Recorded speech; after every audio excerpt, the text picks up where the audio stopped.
I'm your host, Deanna Widmeyer, and we've been doing a weekly series with interviews for creators they have their work on Fearless. And today we're going to be talking to Trey Byers. He is the director, writer, and producer of Trade. So first we're going to watch the trailer for that, and then we'll jump right into the interview.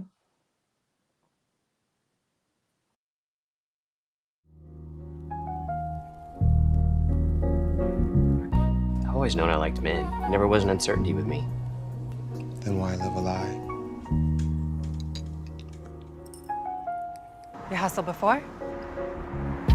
We're gonna give you the first trade tonight. Yeah, I brought you out here so you can get a taste. That's not your world. This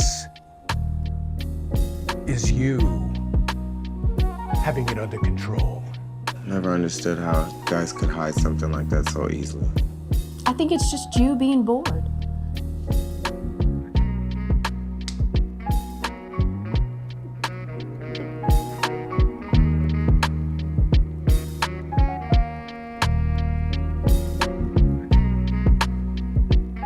I remember the day I fell in love with you.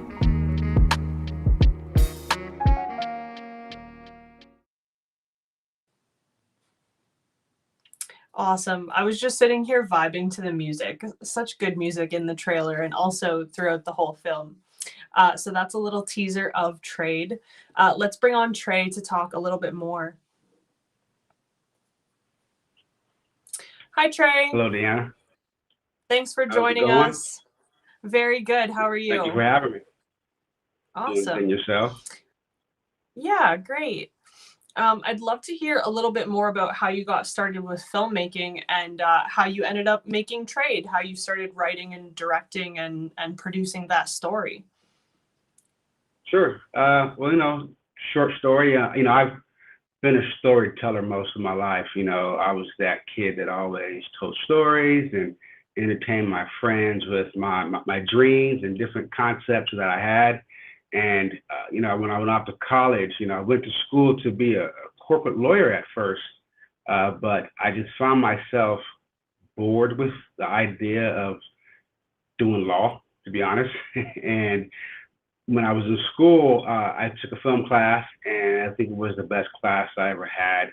And then I said, you know what, I think I need to really follow my passion and do that. So I took time off from school, moved out to LA for a couple of years, and got blessed with being a studio page at Paramount Studios. And so I was on the lot for a good year, it's early 90s. And while I was there, I realized that if I'm going to want to be a filmmaker, I need to be able to do it with my own two hands. So I went back to school and studied film and got my bachelor's degree in film. And when I was in school, the last year of my the studies, I did an independent study on how to make a movie for $100,000. And I did the research on every cost that is required to make a movie, from permits to lunch to crew, just every cost that was needed. And then from there, I just pretty much took that information and made my first feature film. So I took all my research, was able to go, and I worked in living rooms with family and friends and raised $100,000. And I shot my first feature film back in 2003. It was called In Your Eyes. And we were able to get national distribution. I learned a lot about the ideas of movies, but I didn't know business too much. So basically my first film did very good as far as a film, but I didn't really understand what happens after the movie's done. So then I went back to school and got my master's. And I got my master's in finance, really understanding budgets, how to really manage a true budget on top of the art of film. And then I said, okay, I'm gonna do this again. I'm gonna do my next film. Now I have a little more experience behind me. And my business partner and I, Ruben Bryant, we've been friends since elementary. So Ruben's been with me since day one. And we were looking to do an idea for another film. And we wanted to do something that was different, that was compelling, and still follow the same model that I used for my last film. And we were talking one day, and Ruben's brother has been his sister for the last 25 years, Chris. Chris has been a trans female for the last 25 years, and Chris has always lived an interesting life. She was always true to herself. I've always loved her for that. And I said, you know what? I think we should really dive into Chris's life.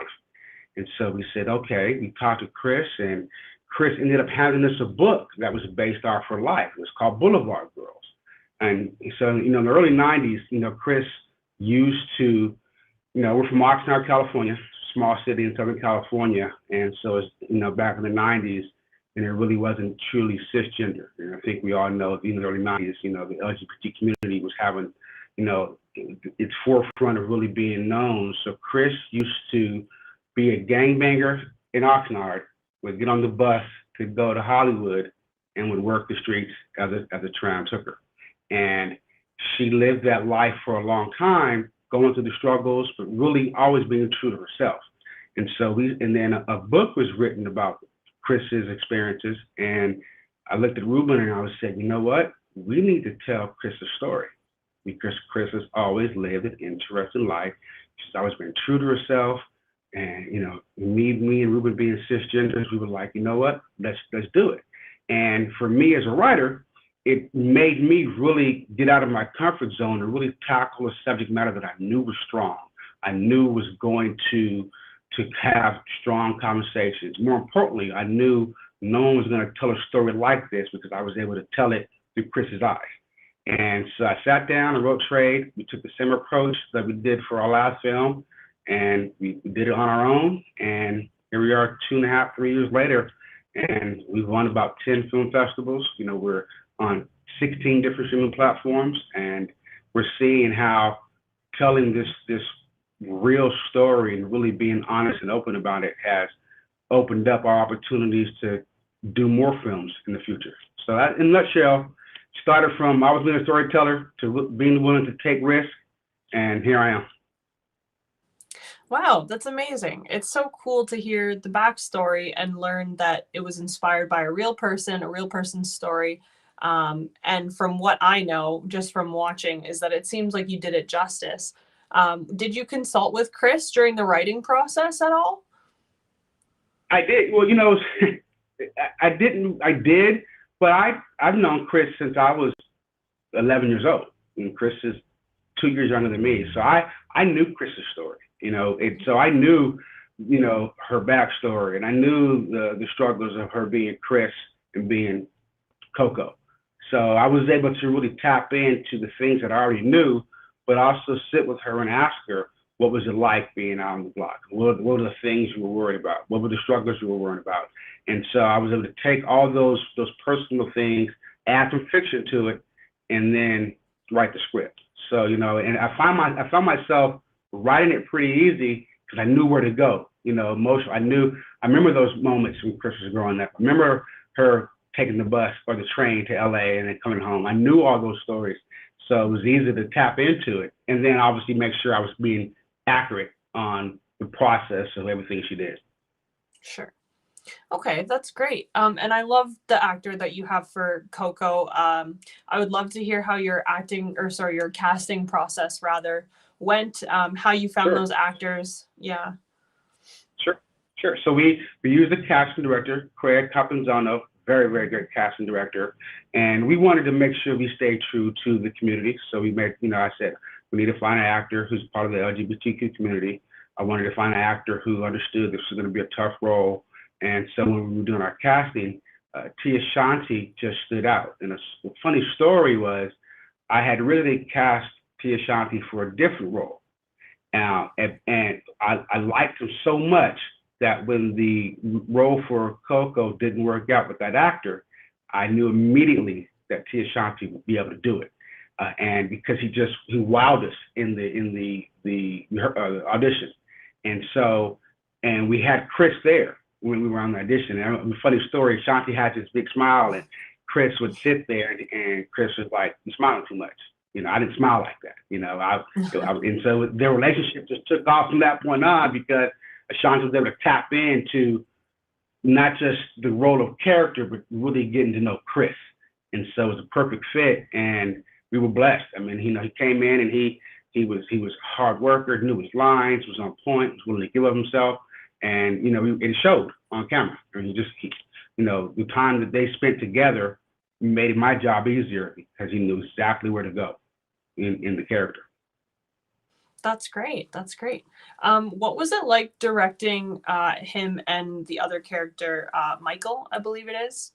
What was it like to kind of, what was it like to kind of get those intimate moments? What was it like filming those scenes? Did you have to do a lot of work there? Was there a natural chemistry, or what was that like?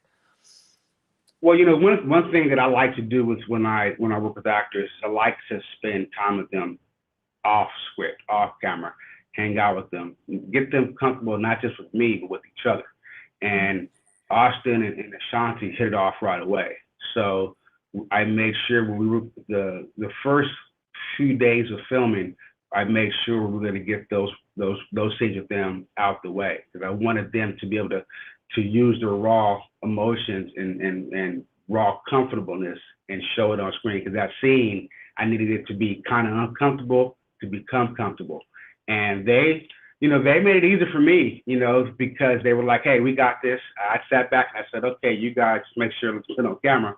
And they vibed, it wasn't difficult, for the emotion part. It was just more about really getting them to tap into that scene, that character. And they did a good job. It was for a filmmaker, a lot of times, as a director, you're trying to direct, but sometimes you need to take a step back and let the talent do what they do. And a lot of times I was able to do that because they were able to really give their natural chemistry together and make my job a lot easier, especially for being such a raw subject and a tough subject of how they were interacting, and the life of a lawyer who's not being true to himself, and the life of a trans hooker who's trying to not become that. Their relationship made easier in real life to show on screen when we shot those scenes. Okay. Do you have any behind the scenes stories or just favorite scenes that you really enjoyed making? Was there any like funny stories that happened that made it really, really special? So I mean, in on the film, we were out on Santa Monica Boulevard for a couple of the scenes, right? And if you're familiar with Santa Monica Boulevard, that is a hot spot for a lot of illegal activity, shall I say, in Hollywood. And Chris was on set with us, a lot of times, making sure we were being authentic. And so when we had to shoot those scenes out on the boulevard, I was like, I'm nervous because, we're out there guerrilla style. We're out there because I wanted to make it, look raw. And we're out on the block, and I have all the talent with us. And mind you, these are actors. They're not professional workers, shall I say. But I had them dressed up, for the scene. And we had a few cars pull over and ask them, were they working? And it was one of those, I had to be like, okay, maybe this wasn't a good idea to have them out there on the boulevard like this, because we might get arrested. But what made it so beautiful, they played to it. They stayed in character. And it was one of those, I was like, wow, like they really did buy into the role. And I didn't prepare them for the true honking and cars pulling over and stuff like that. So, we laughed at it afterwards, but it was just like, whoa, like we really did go out on the boulevard and portray a true scene of how it really is. And so that was, a risque thing to do, but it made it look real. And if you see the movie, they really were out there on the boulevard in full gear, making it real. And it definitely showed. I should say that. It definitely showed. I was scared for them. But they were troopers. Yeah. Oh, that's great. I'm curious, how long did it take you to film? We shot it over 22 days, I think it was, around Thanksgiving time. Yeah. So we did it in 22 days. We had 1 day of pickups. I was very diligent about our schedule, so we were able to knock out enough pages per day. And we shot it all in pretty much in all of Ventura County. It's my hometown, and so we were able to get a lot of locations pretty easy. And we Yeah, I think we have 22 days of filming. Okay, And that's we got great. lucky. The weather was great every day. Yeah, weather was great every day. Didn't have too many hiccups, no delays or anything. That's great. And then shortly after you were done filming, is that when you started the film festival circuit? So, we thought about the film festival circuit at first, and so it's a little story behind it. So when we finished the film, Ruben and I, we sat and we were like, okay, how do we want to approach putting this out? Now, mind you, this is pre-pandemic. This is around 2019. So we released it in June of 2019, and we had it on Amazon Prime, Google, and prior to that, we had released a scissor reel online, and we ended up getting over 1 million hits in the Philippines within 30 days. So we realized, wow, we have an audience outside of the USA. So we thought, okay, instead of doing the festival route, maybe we should try to do our own self-distribution, right? So we said, okay, since we had a marketplace in the Philippines that was heavy, we were able to get it on the biggest platform in the Philippines, as well as have it on Amazon and Google in the United States. And we were doing real good. And then we all know March of 2020, the world stopped, right? Everything shut down. And so we had a whole plan of promotion going for 2020. We had a whole marketing thing going. The whole world stopped. But what did happen was, because everyone was at home and no film festivals could really have a film festival, they shifted to these online film festivals. And because we were doing good on our data for streaming throughout Latin America, Philippines, United States, a lot of the film festivals started reaching out to us, asking us to be in their film festivals. And since we never thought about doing it at the festival route, but since the pandemic hit, we said, why not? And so a lot of festivals were waiving that if you had already been released. Because most film festivals prior to COVID, you could have never been streamed. You had to be a first premiere. But they waived a lot of that because they needed to have movies, for the festivals. And us having a good storyline that really had, and the quality was good, the storyline was good, we started getting all these requests. And before we know it, we were in like 20 festivals over 2020. And we were winners in half of them. So it was by luck that we got into festivals because the whole world shut down. So I would say COVID was a good thing for us, when we talk about it, because it expanded our audience, because people were at home, they were watching the movies, and it just started snowballing after that for us. Definitely. Yeah, it really shifted the landscape for those kinds of things. Would you do that again in the future? Would you join in other film festivals for the same reason? Would that be your strategy again? Yeah, we're for our next film, we're talking about it, but I'm a proponent of change, and I think the streaming world has changed the ideas of what film festivals used to be used for. Prior to the internet, the only way your movie was able to get looked at was if you went to a film festival. Well, that doesn't exist anymore, because we have online platforms like Fearless that allow filmmakers to go directly to their audience. So the filmmaker, you have a choice. Is it more important for people to watch a movie, or more important to win film festivals? Me as a producer, I want you to watch my movie. Yeah. So with the accessibility now, you don't have to really wait for approval for somebody to say, yes, your movie's good enough to be watched. And in a sense, that's what a film festival is. You're submitting your film, wait for them to tell you yes, it's good, yes or not, it's good to show it. As opposed to a platform, if it's, the specs are good and the process is good, you can show the movie. So I'm 50-50 on it right now, because the world is changing, that it's more about how many people have watched a movie, you know what I'm saying? Because there's so much films out there now with all the variety of different platforms. If you're able to make a good movie and put it on the platforms, that is your success. And the more platforms you can have it on, the better. And there's different aggregators out there that help you get exposure. So for me, instead of waiting for a film festival, I'd rather go directly to my audience. And it's worldwide. Earth is big. Every country has its own variety of platforms, and if you're willing to let your audience have access to it, don't wait. And that's where I'm at right now. That might change one day, but I think the world is shifting that way. And so that's that's my 2 cents on I think the death of film festivals. At least as far as your only option. Mhm. For sure. And I mean, that's a great opportunity for you to find, that pocket of audience members in the Philippines that you maybe didn't anticipate. So that's really exciting. Yeah. Yeah. It was a shocker to us, but it kind of showed us, when we released it, like, hey, and we were able to pivot immediately because it just showed that there was already an audience waiting for us. So let's go to them now. Let's not hesitate.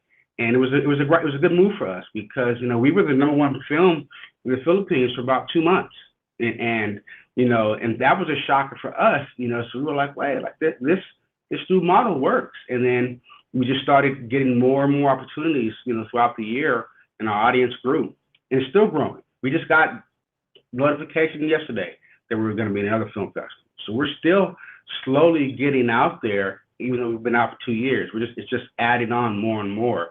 But that's the beauty of streaming. I'm a fan of streaming, so that's the beauty of it.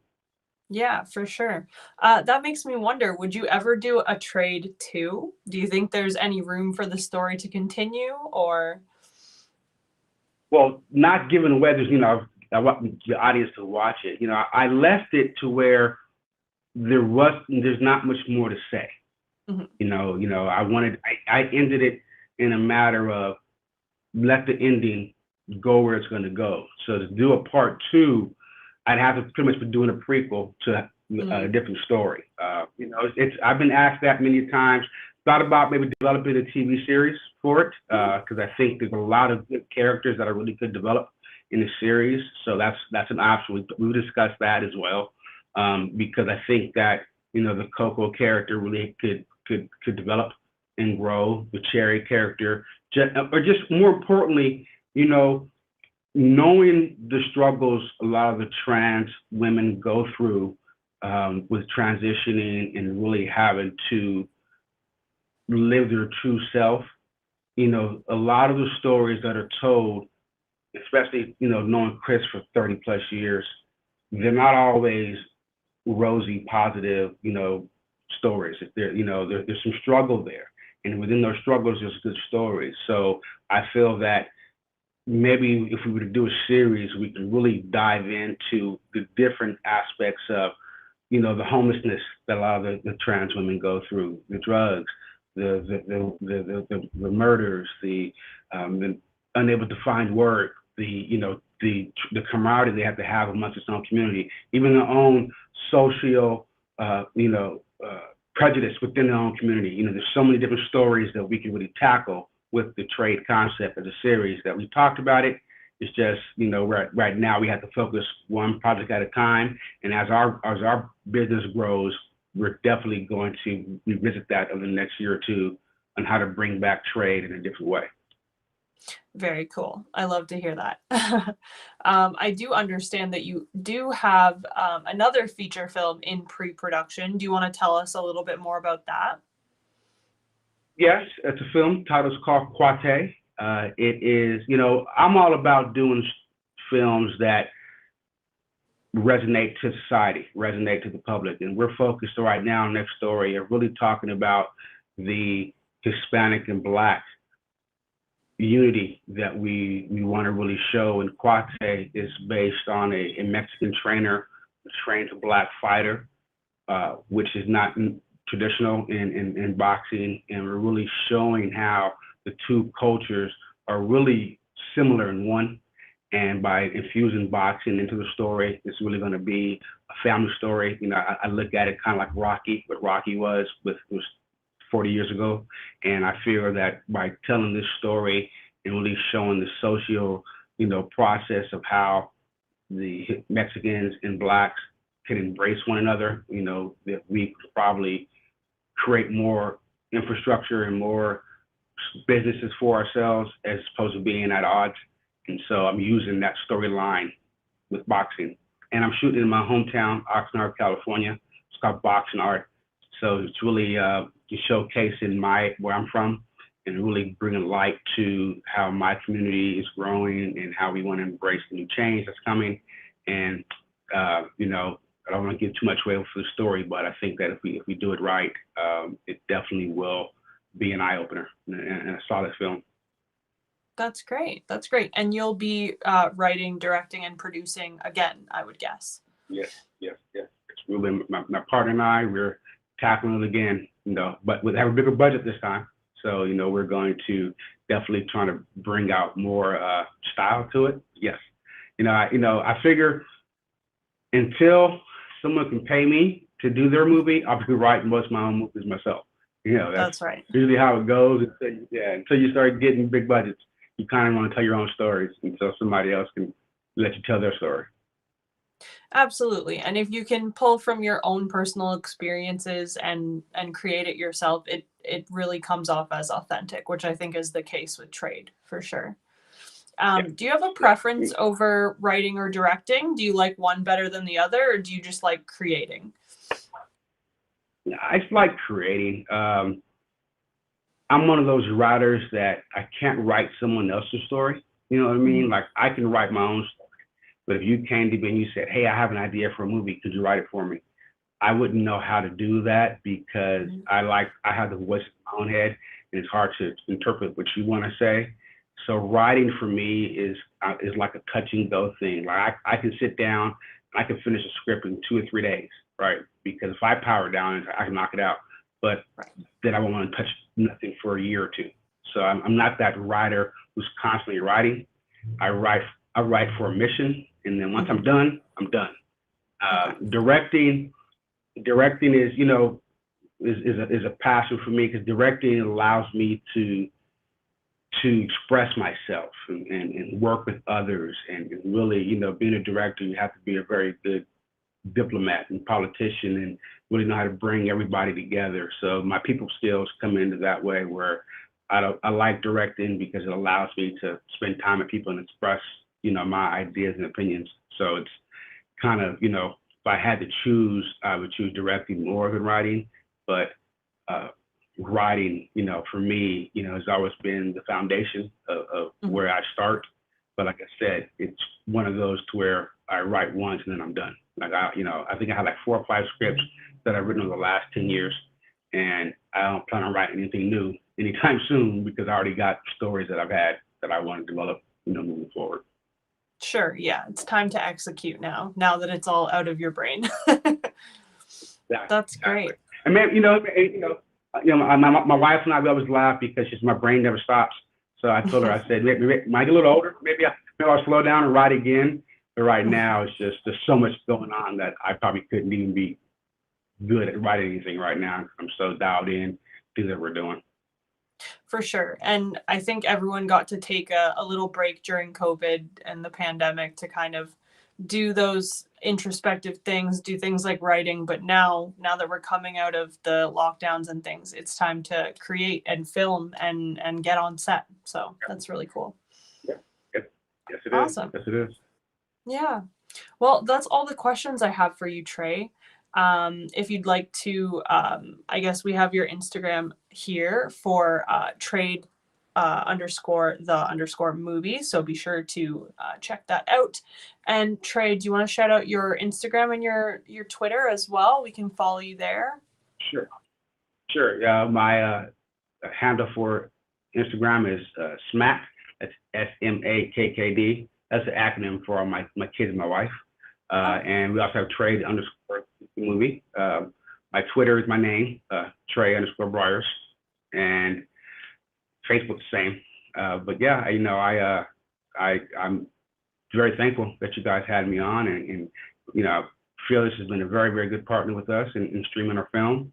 We're very excited, things that to come, and I like the fact that we have this opportunity now to meet our partners and interact with our partners and let the streaming world see that movies are accessible now for everybody. There is no one place to go anymore. I love that. Being a movie guy, I love that. I love all the content that's out there. Low budget, high budget, doesn't matter. Just tell your story. And that's the beauty of the process now, that we're this opportunity we're getting for filmmakers to tell their story. They don't need to wait. They don't have to ask permission anymore. They just got to go do it. And I'm a big fan of it. I'm doing it. And, I wish and hope others do the same. Absolutely, absolutely. And I think Trade is a really good example of that, both in your execution of the film and the story itself. I think it's really authentic and it fits right in with all of our content on Fearless. So we're really happy to have you. To our audience, please go check out Trade. You can use the coupon code TheScoop if you haven't already signed up for Fearless. So please do that. You'll get a discount off your subscription. Go watch Trade. Go watch tons of other LGBTQ films and shows. And thank you so much. We'll see you next week, everyone. Thank you, Trey. Yeah.